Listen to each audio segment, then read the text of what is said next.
Actuellement, nous étudions dans le cadre du Daf Yomi les lois de Tzedaka et l'importance de cette mitzvah. C'est inouï, c'est une mitzvah dont le mérite est incommensurable. Alors, il y a plusieurs niveaux de Tzedaka. Soit donner aux pauvres tout ce dont il a besoin. Ça, c'est le plus haut niveau de la Tzedaka. Sinon, donner le Homesh. Homesh, c'est-à-dire 1/5 de ses revenus. 20%. Sinon, donner Maaser, 1/10. D'où on apprend la notion du Homesh, parce qu'il est écrit dans la Torah, Aser teraser et kol tevuat zarecha yotze asade shana shana. Aser teraser, 2 fois Maaser, donc 2 fois 1/10, c'est 1/5. Alors, ça c'est de préférence. Et là-dessus, il est dit Aser bishvil shetit asher. Celui qui donne le Homesh, il est sûr de s'enrichir. Sinon, Minda Benonit, niveau moyen, c'est le Maaser, 1/10, la dîme. Eh bien, moins que ça, c'est moins que le Maaser, c'est-à-dire quelqu'un qui ne donne pas le Maaser, eh bien, il faut au moins que dans l'année, qu'il ait donné Shlish HaShekel. Ça correspond à 7 grammes d'argent. C'est ce qu'on a appris hier dans le Daf Yomi, c'est Shlish HaShekel. En tout cas,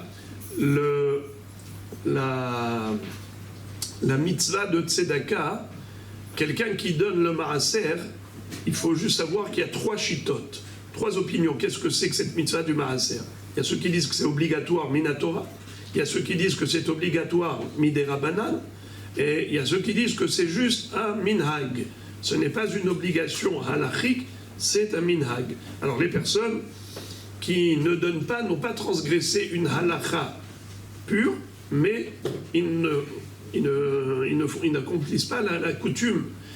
Cette coutume-là, de donner le maaser selon le hida, elle est tellement importante qu'on ne peut donner qu'à des aniim, à des mosdot de Torah, qu'à des étrangers. Est-ce qu'on peut donner à sa famille? Par exemple, quelqu'un qui nourrit ses enfants. Est-ce qu'on peut considérer que donner à manger à ses enfants, ça peut faire partie de la tzedaka? Alors la Gemara nous dit dans Masechet Ketubot, Rosé tzedaka bechol ha'et, ze azan ishto, azan banav ou bnotav.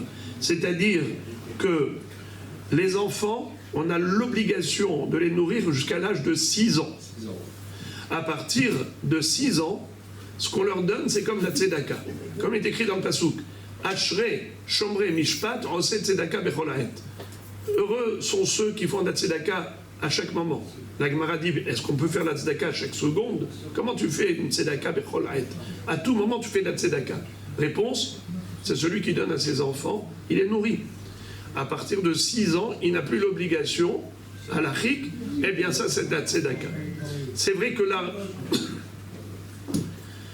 la rabbanout, elle a institué que jusqu'à 15 ans, c'est une obligation. Mais malgré tout, écoutez le vikouach qu'il y a à ce propos. Le Rav Hida, Rabbi Chaim Yosef David Azoulay, a dit qu'on ne peut pas donner du maaser à partir de nourrir ses enfants avec le maaser. Parce qu'il dit que d'après la Kabbalah, le maaser c'est une obligation et on ne peut pas s'acquitter avec ça. Mais le Maharam Mirotambourg, qui est l'un des Rishonim, c'est le Rav du Roche, lui a écrit que oui, étant donné que la Gemara a statué que nourrir ses enfants après 6 ans, c'est considéré tzedaka, eh bien on peut donner le maaser dans cet objectif, de nourrir ses enfants. Donc on peut faire le calcul, combien on leur donne, surtout ces enfants, on les éduque dans Derech HaTorah ve'al mitzvot, donc c'est mamash, en plus de soutenir ceux qui vont devenir des Bnei Torah, des tzadikim. Alors le Rav Ovadia Yosef a tranché comme le Maharam Mirotambourg, contrairement au Hida. C'est-à-dire qu'il dit, bien que c'est vrai que c'est une grande importance de donner le maaser, mais celui qui n'a pas les moyens de donner aussi aux étrangers et aussi à ses enfants, il peut tout à fait donner à ses enfants et comptabiliser cela ainsi. Évidemment que quelqu'un qui a des moyens de faire les deux, alors, d'avoir à la bracha, qu'il soit mahmir, qui donne maaser aux autres comme il avait l'habitude, et donner aussi à ses enfants, les nourrir comme d'habitude. Mais quelqu'un qui veut changer son minhag, jusqu'à présent, il donnait le maaser aux étrangers. Il n'a jamais comptabilisé ce qu'il donnait à ses enfants comme maaser, et maintenant il veut changer d'habitude. Le Rav Odev avait dit qu'il fasse un tarat nedarim, qu'ils prennent 3 personnes, qui leur disent voilà, maintenant j'ai plus les moyens de donner aux uns et aux autres, eh bien je voudrais donner qu'aux enfants. C'est possible.